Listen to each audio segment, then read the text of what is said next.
And people think it's just about hair. It's so much deeper than hair. Hair is just the sounding board or where it starts from. And then it goes down into all these other issues that children are struggling with. Peer pressure. We're struggling with self-image. We're struggling with that sense of identity. We're struggling with the sense of connection to our culture. We're struggling to try to find our place in the world. And so hair is a central part of that because it's the first place where we learn how to express and develop that in life. And so if you're not able to do that, then it impacts every other area.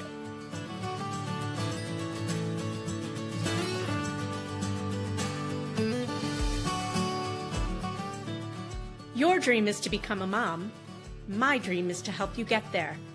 I'm Rebecca Gruenspan, a single mom through domestic adoption and an adoption consultant for over a decade. I'll be your guide, along with other adoption professionals and members of the adoption constellation, walking you step by step down this beautiful and complex path of adopting your baby. When I was going through the adoption process, I had no idea what I was doing, what I needed to know, or more importantly, who to trust. Well, after helping hundreds and hundreds of families grow through the beauty and complexity of adoption, I've learned more than a thing or two, and let me tell you, it's not always rainbows and butterflies. This isn't just another podcast sharing adoption stories, but it's for you if you're genuinely committed to diving in with an open heart, eager to learn everything there is to know about adopting a baby so that you can show up for yourself and your child in the best way possible. This podcast is for you if you're ready to put your newfound knowledge into action. Adoption isn't for the weak of heart, and it certainly isn't done when your baby gets placed in your arms. If that's what you think, I'm afraid you're living in La La Land. My promise to you is to keep it real if you promise to keep digging. We'll acknowledge the hard, and we'll also celebrate the joy that is adoption. You ready? Let's do this.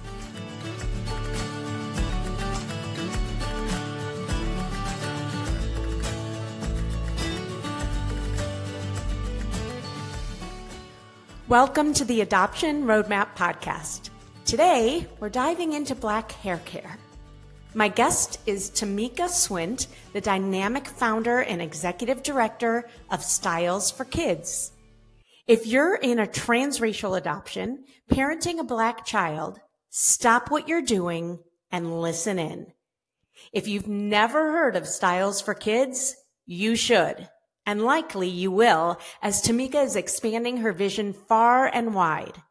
Tamika's journey began in 2006 with a simple hair braiding class in Poland, inspiring her to create a hair braiding business upon her return to the U.S. Her encounter with a transracial adoptive mom highlighted the significant need for hair care support among transracial adoptive families and foster children, leading to the birth of Styles for Kids in 2010. Originally known as Styles for Girls with the Z, Styles for Kids, also with the Z, has since evolved to provide comprehensive hair care services and education to children in foster care, as well as transracial, adoptive, and biracial families. Tamika is deeply passionate about delivering hair care with heart, ensuring that every child receives the care they need to build healthy self-esteem and confidence. Her organization now runs two key programs, the S4K Care and Confidence Program for Kids and the S4K Education and Resource Program for Parents. A Chicago native, Tamika holds a BA from the University of Illinois at Urbana-Champaign and an MBA from National Louis University. Besides her full-time role at S4K, Tamika is a dedicated wife and mother, passionate about cooking, teaching wellness classes, reading, writing, and traveling. In this episode, we'll discuss the new hair care bill, which passed in Illinois, and Styles for Kids' crucial role in advocating for their hair care needs for children of color in the foster, adoptive, and biracial communities. We'll also explore how you, as adoptive parents, can join their advocacy efforts. Tamika's contributions have been widely recognized with features on Today.com, ABC, CBS, The Kelly Clarkson Show, Good Morning America, and so many more. Her mission is to boost the self-esteem and cultural pride of kids through compassionate hair care education and services. Join us as we delve into Tamika's inspiring story, her advocacy work, and how Styles for Kids is making a profound impact on the lives of children and families everywhere. Your child may be next. Welcome, Tamika. Let me bring you on. I'm so excited to have you. It's been so fun to watch your journey, and I can't wait to share it with everybody else. So let's dive right in. Thank you so much for having me, Rebecca. You are welcome.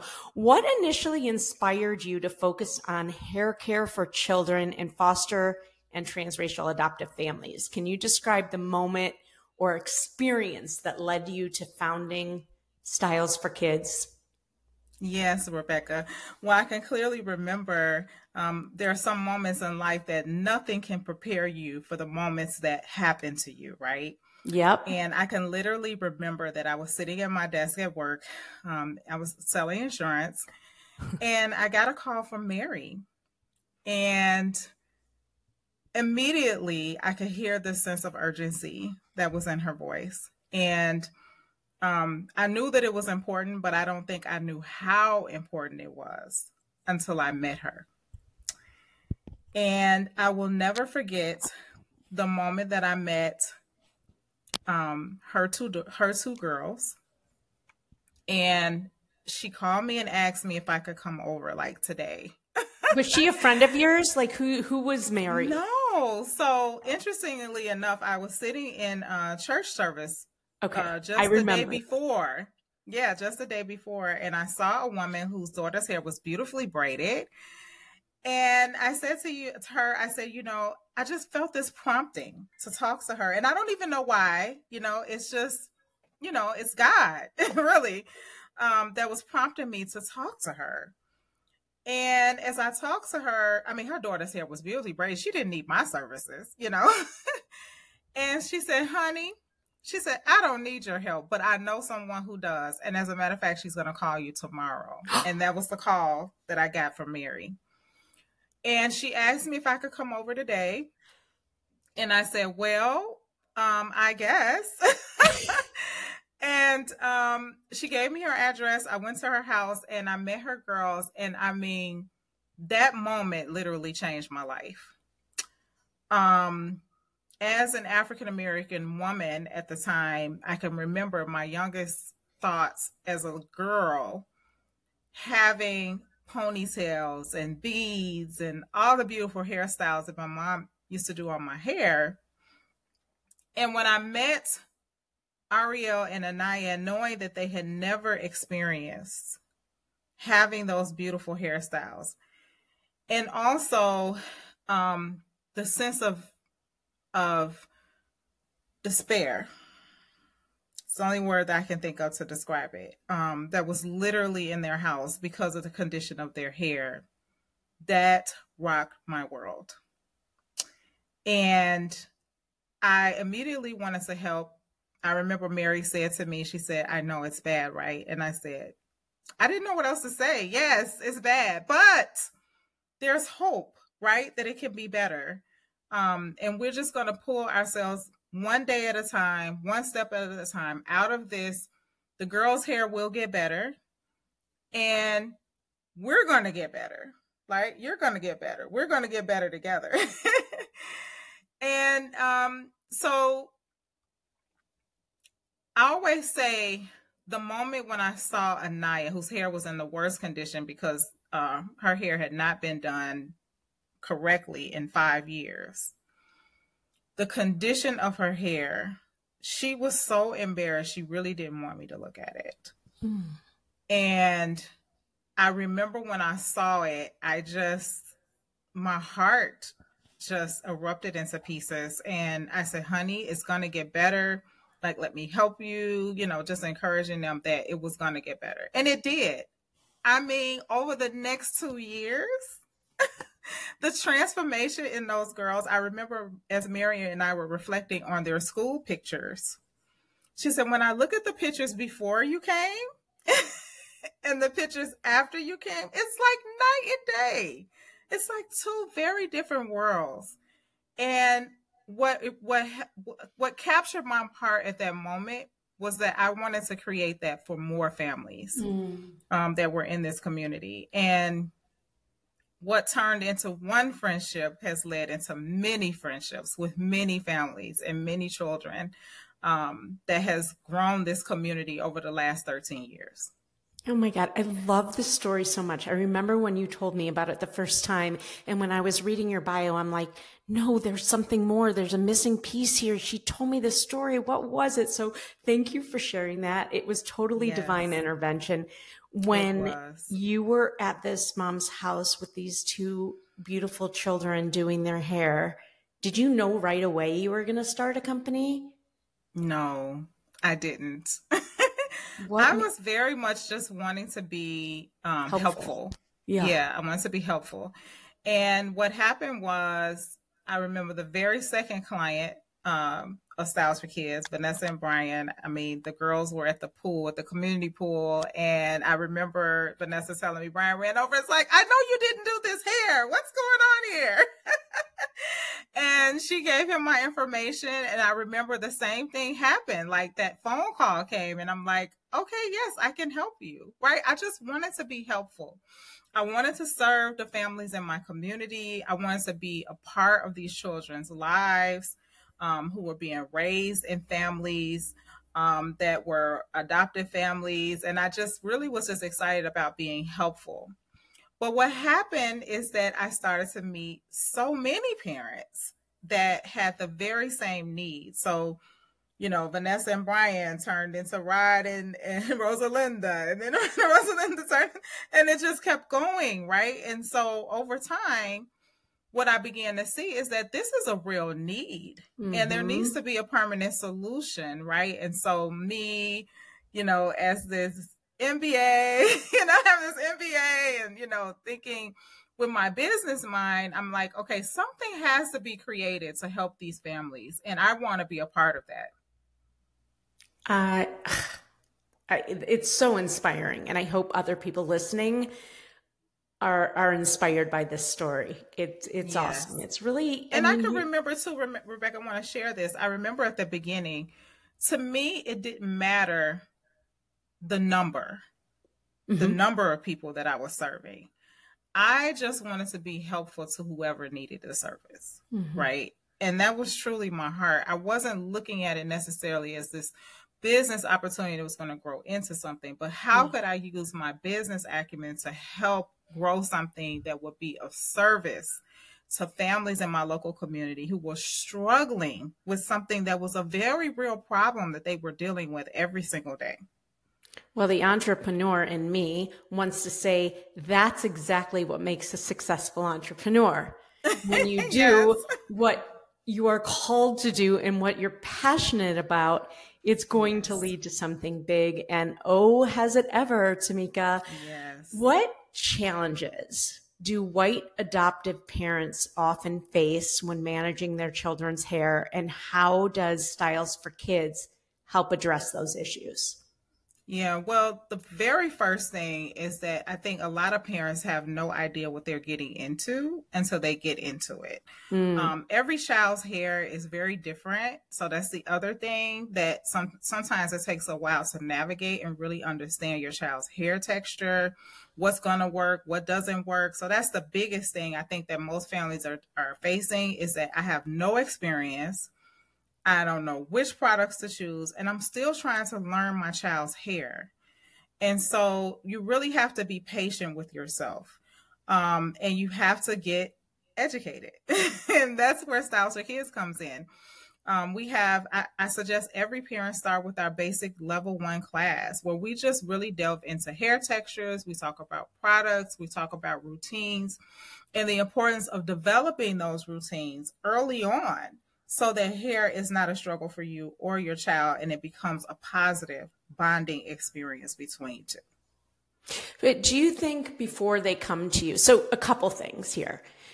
Have you had parents that adopted, I hope not, but have you had parents who have adopted Black children and they had no clue that hair was even going to be an issue? Yeah, that's what I said. Like, parents get into this thing not knowing like what they're going to be dealing with. Well, there's one thing about not knowing, like knowing that Black hair care is a thing and not knowing how to do it are kind of two different things. Yes. Hopefully, if you're adopting a child who is Black, you know that Black hair care is a thing that you're not going to be able to just figure out in a day. No, it's not. Yeah, so and the more prepared that you can be ahead of time is even better. You're making me think of one family that we have who's heavily involved in our mission now. At the point before they adopted. And I thank God for adoption agencies out there who know that this is a real issue and who are making it a thing to help educate parents who have no clue. They came to a workshop before they adopted. So while they were waiting, they came and they invested in the education and the knowledge, and hair was never an issue for them, right? Because they had no clue. They recognized that, and they came to a class to get educated so that I'm prepared ahead of time. So that when my child comes, I know what to do. I know the products. I have some resource that's going to help me. And I'm able to navigate through that with little to no difficulty. And I'm telling you, their daughter is flourishing. She's never experienced what Anaya experienced in the beginning. I am so glad you brought this up. Just today, we released an episode of the Adoption Roadmap podcast where I interviewed Lucrease Bundy, who you may have met at a conference that we were both at recently. And the whole conversation was about what you can do before you even get started. And if you haven't listened to that episode, I'll link it in the show notes so that you can go back and listen to it. But it's exactly what Tamika is talking about. And it didn't even dawn on me that I should be recommending to people who are thinking about transracial adoption, go take a class now and know, is this something you want to take on, that you feel like you can take on, and learn a little something about what you're going to need to have in place from day one. And I have no idea, but I'm sure there's things that you can do from day one to help you. Is another common thing, and I'm just guessing here, I'm guessing that people aren't moisturizing right, and maybe the only style they know is puffs. Yeah, Afro puffs. Afro puffs? Okay. Yes. Hydration right? and moisturization issues are the number one concern with families. I think most of the parents have no idea what the correct steps are, and they aren't following the right routines. And so that's where we come in. We want to show you how to follow the steps so we can make sure the hair is moisturized, and then how to develop the right routine so that it stays moisturized. So there's some things that you have to do along the way. Okay. So what resources and educational tools does S4K provide to parents, especially those who may not be familiar with caring for textured hair, which is probably most of them? Yes. Well, first is here in Chicago, we have a salon. So we have services that are available for parents where you can come in and get services on a regular basis if you need that. And for parents who are here near or far, we have our workshops.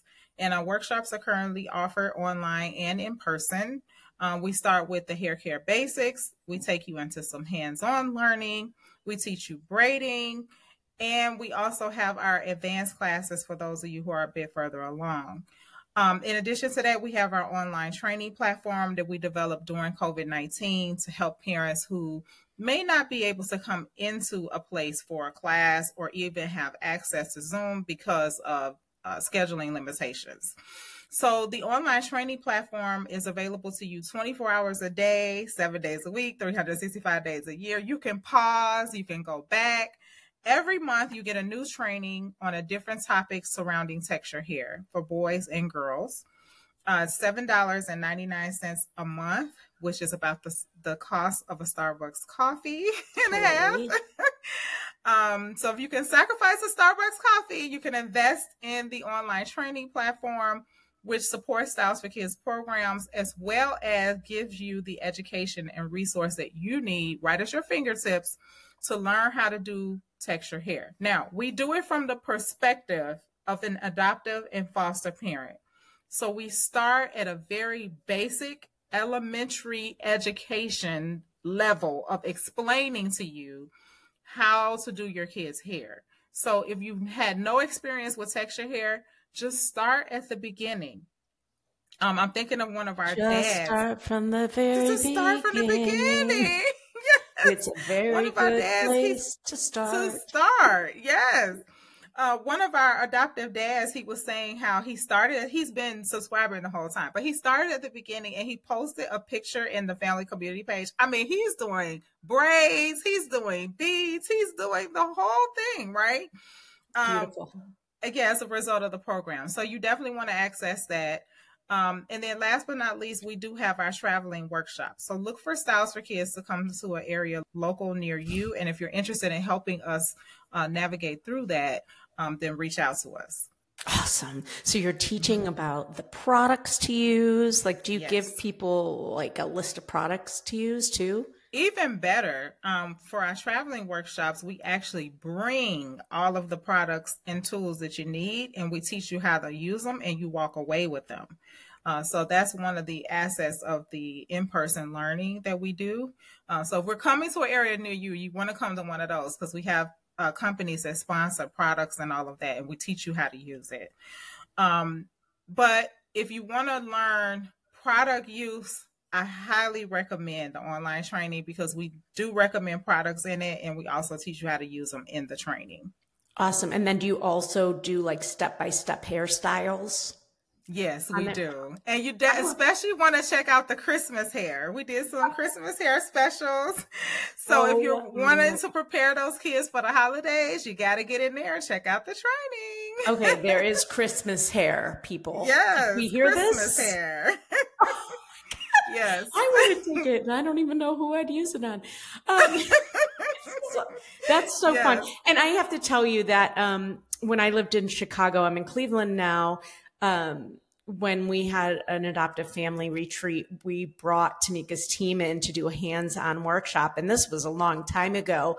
And it was definitely one of the most favorite workshops that we did, and people still talk about it. And I think you gained a lot of clients that day because they're like, oh yes, we need this. Absolutely. And a lot of referrals. And a lot of referrals. Before we go on, we're going to take a quick break, but don't go away. We still have so much to talk about. Hey there, Adoption Roadmap fam. Are you ready to take the next step on your journey to parenthood? If so, head over to our website and take our quiz. It's called, Are You Ready to Adopt? It's not just about testing your knowledge. It's about making sure you're emotionally and practically prepared for the beautiful, complex journey of adoption. Let's make your dream of parenthood a reality. Go to rgadoptionconsulting.com and take the Are You Ready to Adopt quiz today. That's rgadoptionconsulting.com. The quiz is free, and it will let you know where you are in the process and if you're ready to jump into your adoption journey. I read something that blew my mind about a hair care bill. Okay. Oh, I'm so excited. Can you explain the significance of this? It's House Bill 5097 hair care bill in Illinois. Yes. What the heck is that? How is hair a governmental thing? And what does Styles for Kids have to do with this?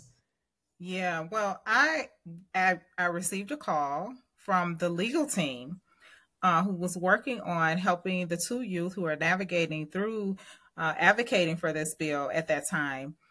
They were helping them advocate for it, and they were looking for professional advice or professional opinion on things that they could include in their arguments in Springfield.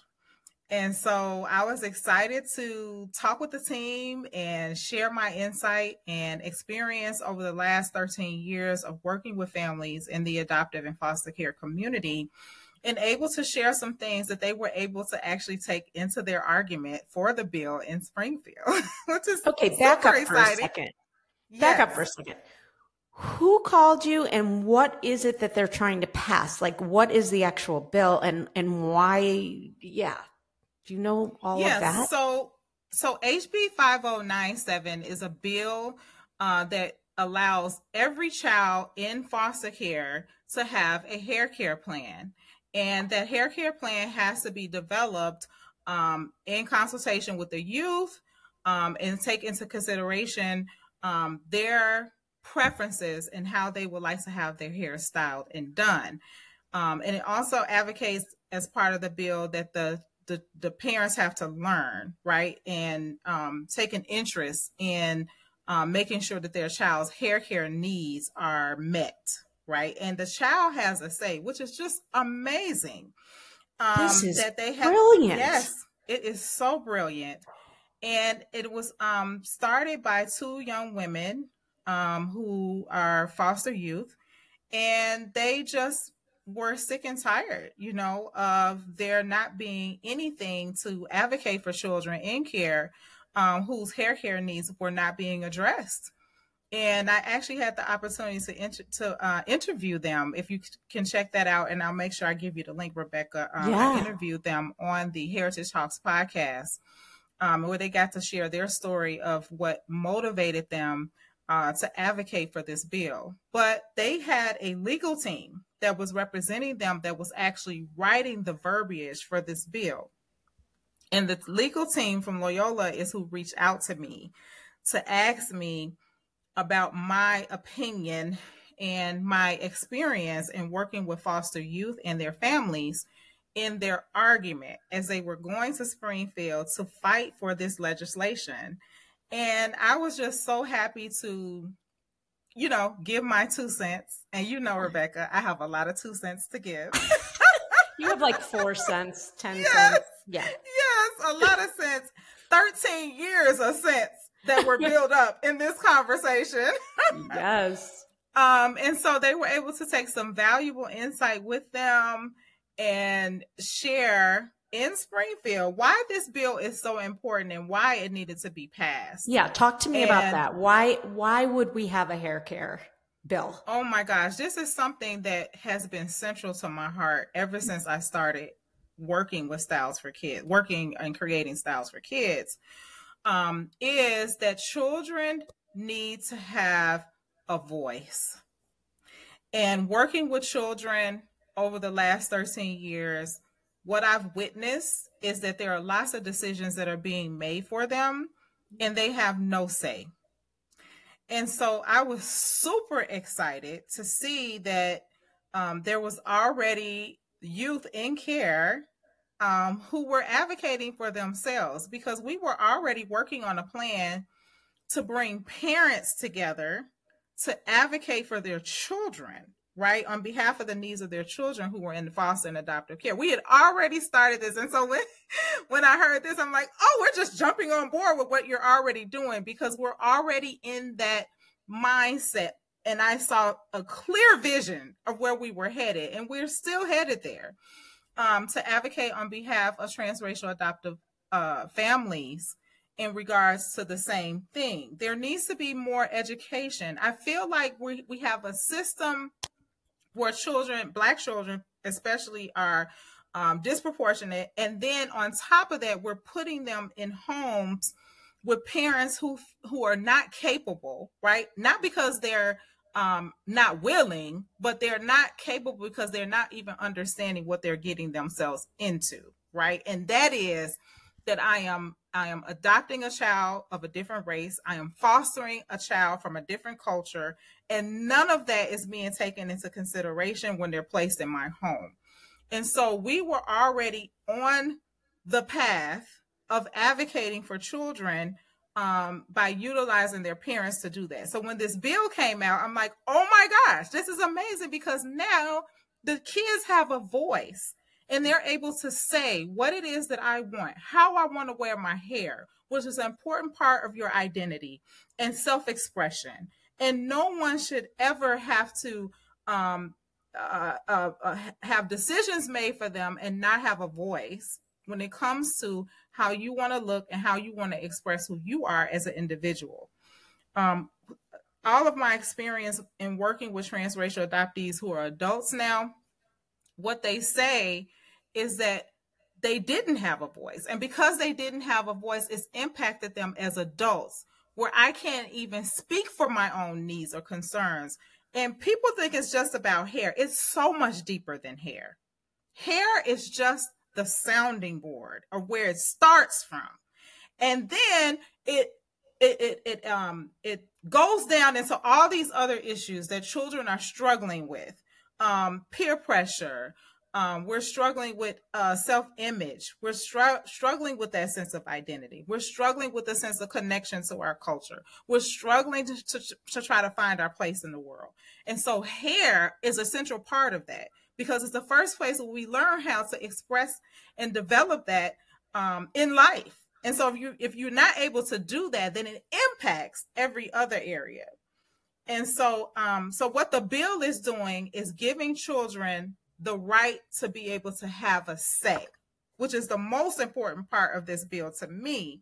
And then secondly, to have their hair done and have adults be accountable, right? Because if we're not accountable, then sometimes we overlook what's needed, not understanding the long-term impact that it's having on our children. So let me jump in. First of all, I love how passionate you are about this. I am so passionate about this. I mean, from one passionate person to another, I love this passion. Okay, I'm going to play devil's advocate for a minute. Yes. I mean, hair is hair. Why can't they just like put it up in a ponytail or put a clip in? Why do we need to be worried about these children's hair? The reason why you need to be worried about your child's hair is because it's not just about hair. It's about who they are as individuals and who they're going to be, and helping to develop the fiber of a person. The fiber of a person at the end of the day determines what we're going to do in life. Okay. And so culturally, what does this mean? Where does it come from culturally? Well, the cultural significance is that hair has always been a huge part of the African American culture. There are periods of history that have been defined through hairstyles. If we think about the Afro and what that meant, during the Black Panther movement, all these movements that were created, and hair was a central part of it. Or if you think about when the Jerry curl came out and the form of expression that was culturally for the Black community. So there are periods of time and decades that have been defined through hairstyles. And so culturally, it's a big deal to us. And when it's something that is overlooked or not even considered as important, is a sense of pride that is wrapped up in that is taken away when you rob your children from the experience of having a cultural hairstyle. So it helps to define, again, we're talking about the fiber of a person. Your child is going to be in the world as a Black person. And so in the world as a Black person means I need to have a sense of pride in who I am. And that's the cultural piece. I am proud of my locks. So much so, by the way, this is so great. So much so, this is the only, like, I hear stories all the time about white people adopting Black, kids, especially girls.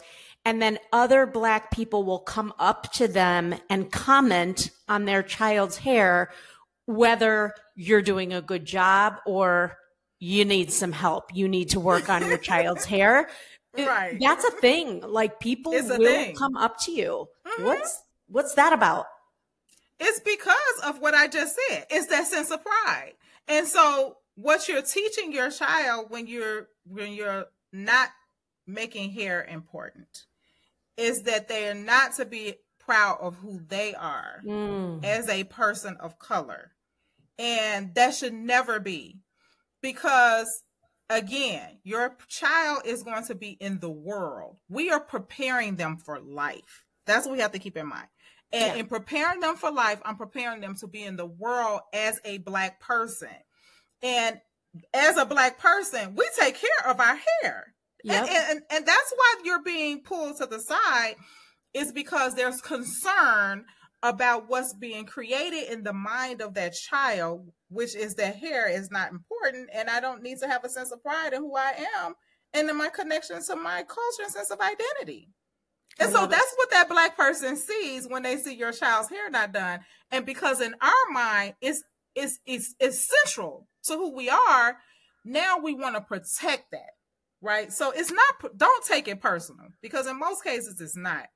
It's coming from a place of genuine concern for you and for your child, and the message that's being communicated when the hair is not done. And the message that's being communicated is that you don't know what you're doing, and that it's not important, and the child is not getting what it needs, which is that sense of connection to culture and the pride of who they are. And thank God for Mary, who had a concern. Yes. Have you had Mary on your podcast, by the way? I have not. All right, you need to. She moved to a different state. I do. I want to have her on. You need to have her. What are some of the common misconceptions or mistakes that you've seen in hair care for Black children in non-Black families, and how can they be corrected? More so, well, and I guess we talked about this, but what are some of the misconceptions that you've heard? Well, the biggest misconception that I've heard, or thing that some parents have decided, is that they don't want to allow their child to have certain cultural hairstyles. So they don't want them to have braids or beads. And I'm not talking about people whose children have sensory issues. That's a whole nother conversation. Thank you for bringing that up. I'm talking about regular folks in regular adoptive and foster situations that are limiting the hairstyles that your child can have because of the cultural implications. Because I live in a predominantly white community, and I don't want to create a situation where my child is standing out. Well, honey, let me tell you, you have a beautiful Black child. You need to be making sure they stand out and look wonderful. Okay? Let me help you. Men. To the men. Okay. They need to be on their P's and Q's. And I remember Mary and I had this conversation once. She said, honey, my child's hair sometimes look better than some of the Black moms. And she was proud of that. And you should be. And you know what? Yes, you are going to be judged. I'm going to tell you the hard message. I don't care. Okay? Yes, you are going to be judged because the dynamics of your family is different. You are a white mom with a Black child. You are a white dad with a Black child. And yes, you're going to be judged if you're outside and the child's hair not done and it's a bad hair day. I'm sorry. It's just what it is. Okay. So my recommendation for you is to make a comb and brush your friend. Okay. There's a lot of people who need to heed that advice. Yes. Those are your friends. Okay. And they need to become your best friends for a little while. All right. Remember, nothing is permanent. Okay. For the season that you are caring for your child, they need to be your friends. We need to be combing, brushing, and moisturizing every day. If you choose to wear Afro puffs, they need to be the best Afro puffs you have ever seen. Okay? Hydrated, moisturize, and smooth down. And that's where we're here to help you. Repeat after me. Your comb and your brush and your moisturizer every day. If your child's hair is not in a protective style. And if it is in a protective style, you still need to be hydrating and moisturizing. So you need to go to the Styles for Kids website, to the resource page, and you need to download the resource card for protective styles. Okay, what is a protective style? Yes. What's a protective style? So I am wearing a protective style. So we're talking about locks, braids, twists, anything that's going to protect the hair and keep it moisturized. Got it. And if you're listening to this and you want to see what we're talking about, go onto YouTube and watch it. And you can see what Tamika's talking about. Now, you wrote a children's book that I recommend for anybody, especially if you have adopted a Black child or have a Black child. Your hair is your crown. Is a beautiful reflection on the importance of hair in cultural identity. What message do you hope children and families take away from this beautiful book? Yeah, well, first of all, that their hair is their crown. And the reason why I wrote it is because I wanted to create a book that had a positive message about the ages and stages of hair. One of the things that I've been able to witness over the last 13 years at Styles for Kids, and even before that, because I was working with families many, many years before I started, was that I had the opportunity to witness all of the stages that kids go through with their hair. And it's different as they get older, and there's transition and there's change taking place for them and for you as a parent. And so I really want to capture that in the book in a way that also breaks multiculturalism. Our families are very diverse. Everybody doesn't look the same. And so I really want to capture that in the book, as well as give the positive message to kids that their hair is their crown. And it's something you should be proud of and not embarrassed about. And so that is the reason why Your Hair is Your Crown exists. That is so great. What message do you want to give to adoptive parents who are navigating the complexities of raising children of different racial backgrounds, particularly in terms of cultural identity and self-esteem? Yes. What I want to say is you can do it.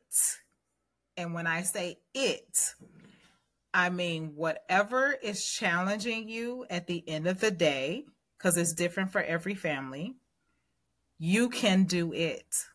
And if you believe in your ability to be able to do it, that is the first step. Because what I see for a lot of parents is that they don't believe they can do it. I think of the mom in the class who's telling me they can't get their hands to go that way. You can. It may take a little bit of practice. It may take a little bit of practice in most, but you can do it.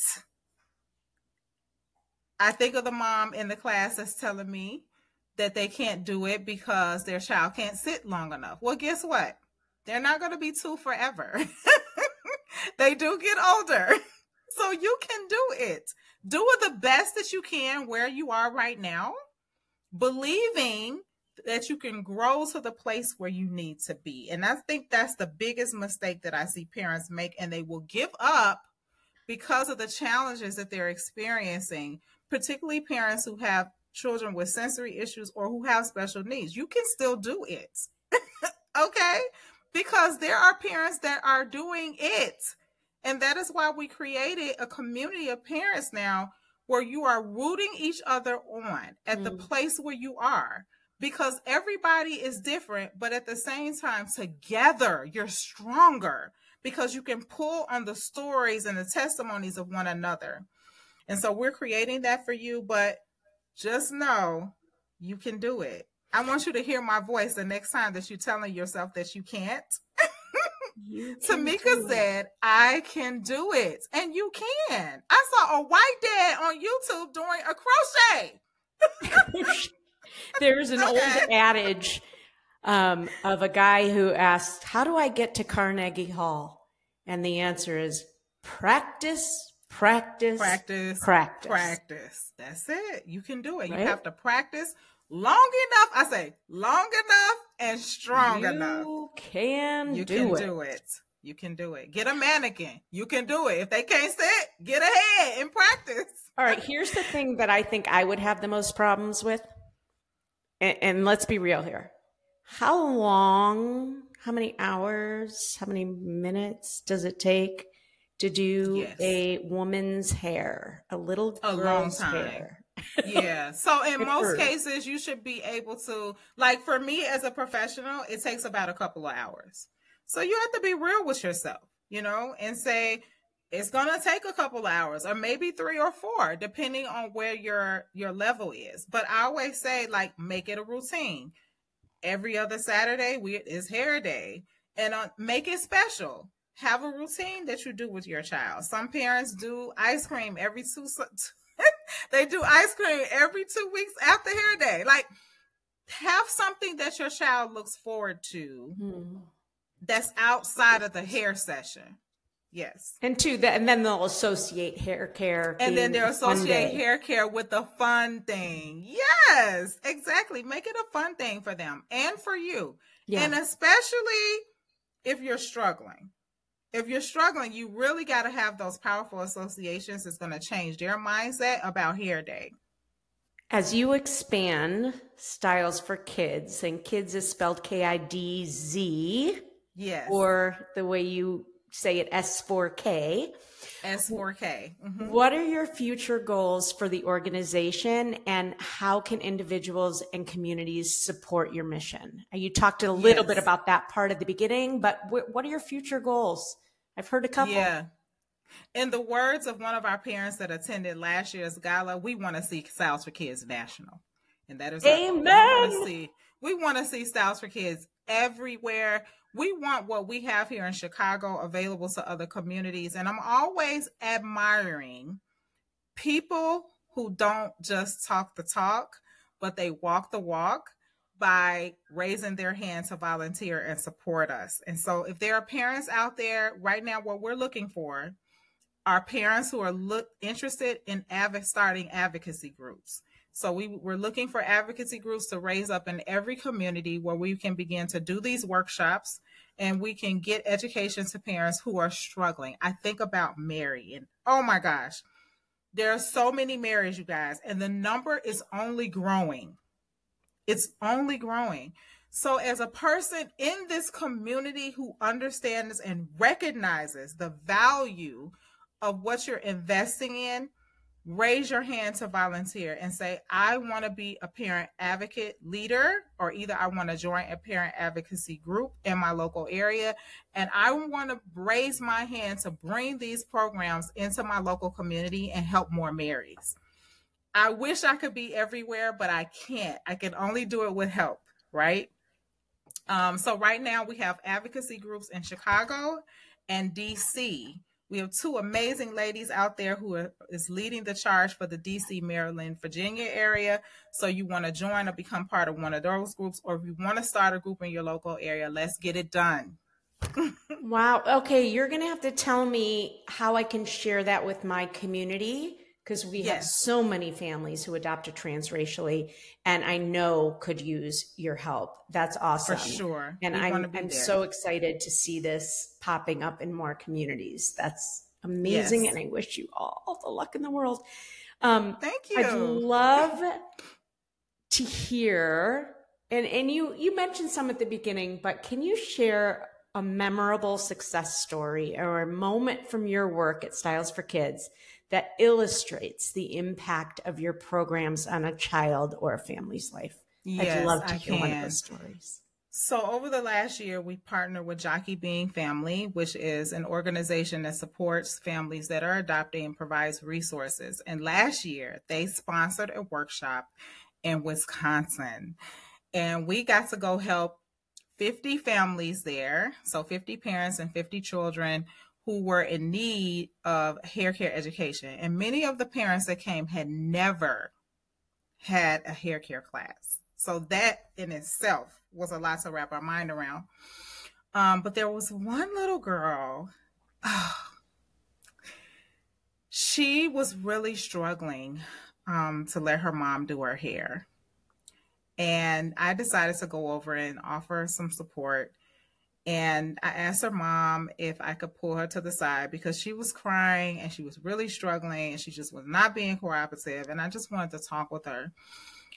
And I said, honey, what's going on? And she said, my mom's hair is straight. My sister's hair is straight. And my hair is just too hard. And Rebecca, I just immediately I didn't really know how to respond. But at that moment, I felt the weight of that 8-year-old girl. And I promised her, if you will just let us teach your mom, I promise you, you will love your hair. I promise. And hair will not be a struggle after today. And with tears streaming down her eyes, the only thing I could say was, honey, if you let us help mom and you like your hair at the end, I want you to find me and come take a picture with me. And she was like, okay. And we work with her mom and And I'm telling you, Rebecca, it was the cutest thing. She ran up to me at the end with my book and we took a picture together and her hair was so cute. And she was smiling and there was no more tears. And all I could say was that this is what it's about. Oh, man. This is what it's about. We changed her life that day. And we changed mom's life because she left with skills that was going to make hair a positive experience where hair was not too hard anymore. That's so beautiful. So many of our kids want to just look like the rest of the people. They just want to fit in. Yes. And it's so important for them to feel confident in who they are as an individual. And hair is a huge part of everybody's lives. I don't care what color your skin is. And for the Black community, it's so important. I want to give people like a quick tip, like a quick win, but I want to start with boys for a second, because boys are never talked about. And I know hair care for boys is a thing too. I think you need a special brush. Am I right? Yes, you do. So, I always believe that the Afro pick, if you're going to wear longer hairstyles, the Afro pick is one of the best tools that you can invest in. If you're trying to create curls or waves in a boy's hair, then you need a do-rag, and you got to utilize that correctly and make sure you're being routine with it. And then the third thing is that I see lots of parents trying to start locks or do those curlier hairstyles, and you want to make sure that you have the correct tool. And we have the link for those on our resource page, so make sure you go there.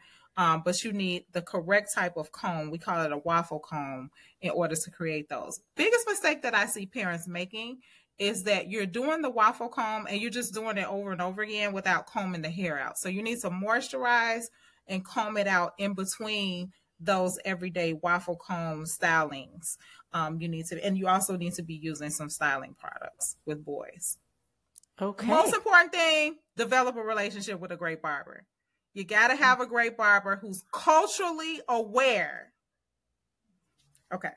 No, I'm so glad you brought that up, because, oh my God, how would I do an entire episode on Black hair care and not talk about the barber experience or the beauty shop? You gotta have a great barber, and you need a good beautician if you're gonna go for that, and you're not gonna do it on your own. You need a great partner. And one thing I'll say about barbering, and if you've not heard our first podcast on Heritage Talks, we interviewed one of our transracial adoptees adults, and he talked about the impact of not having that experience as a boy. You got to give your boys an experience of going to the barbershop. Okay? It's the cultural piece. That's just as important. A Black barbershop. And it's not just about hair. It's about the connections that are taking place in the community. And your son needs that, especially if you live in a predominantly white community where he's not getting that on a regular basis. You got to go to a barbershop. And yes, parents, you may have to place yourself in some uncomfortable situations. That's what I was going to say. I'm not saying your safety has to be an issue. That's not what I'm saying. But find a place where they are going to embrace you and your family, and where you can give your son these experiences. Oh, I have chills. Thank you. That was such a beautiful place to end. This conversation is so gold for so many people. And if you loved what you heard, all the things, I'm going to put all the links, but we want to hear from you. So please tell us in the comments, in the reviews, what that you loved this episode. I would appreciate it. And so that more people can hear it also. I like to end with some quick fire questions. Put you on the spot. Okay. Name a person or organization that has impacted your adoption experience or views on adoption. We want to shout them out. Adoption Center of Illinois. Awesome. I love them too. Mm-hmm. When you feel overwhelmed or unfocused or have lost your focus temporarily, what do you do? I love yoga. It's become something that I love and I'm passionate about. So a session on the floor, gotta go there. Love it. What are some of your favorite brands, just in general? Brands in general. In which category? Anything. Trader Joe's.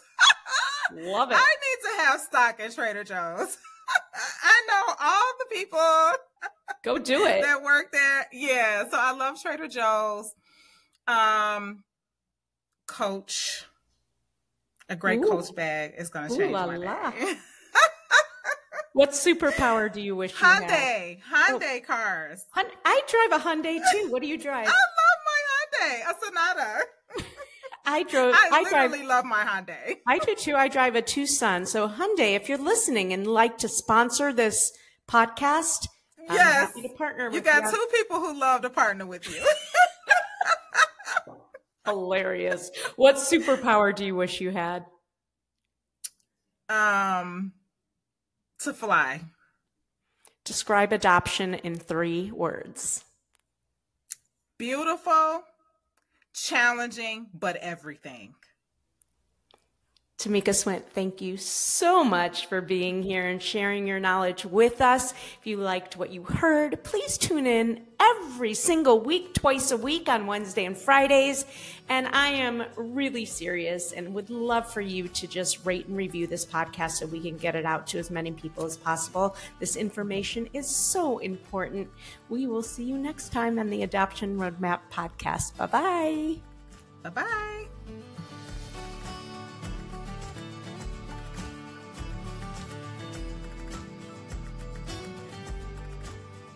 Well, I hope you enjoyed that episode of the Adoption Roadmap podcast.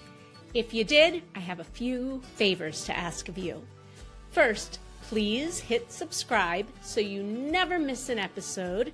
And while you're at it, I'd love to hear your takeaways.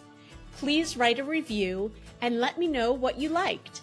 And if you have a question or a suggestion on what you'd like to hear, I'd love to hear that too. Please shoot me an email at support@rgadoptionconsulting.com and let me know what you'd like to hear about.